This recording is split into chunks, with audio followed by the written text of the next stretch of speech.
Hello， 大家好，我係 Heidi。好啦，今日有咩搞作呢？就想同大家分享下台面上嘅材料係做咩嘅呢？就嚟緊呢，我就會煲一個素湯。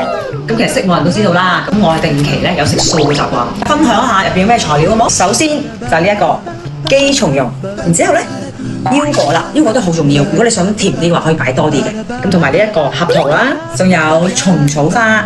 我個人都好中意食嘅，咁然之後就係栗子，栗子都係可以令到個湯好更加甜嘅。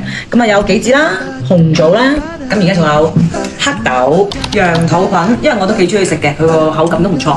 咁同埋最後仲有呢一個嘅淮山，我哋陣間上去就用呢啲材料去煲一個好好味嘅素湯。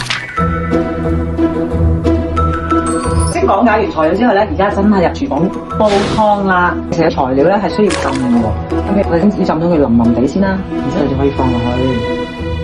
咁熱水我哋係唔會要啦。再睇我哋個人喜好啦，我比較中意腰果嘅，就會落晒。羊肚菌、淮山、栗子、杞子，仲有好足料嘅。細心慢慢等2個半小時後，拜拜。2 hours later。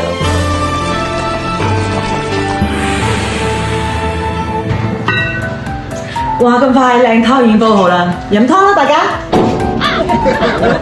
我哋飲湯啦！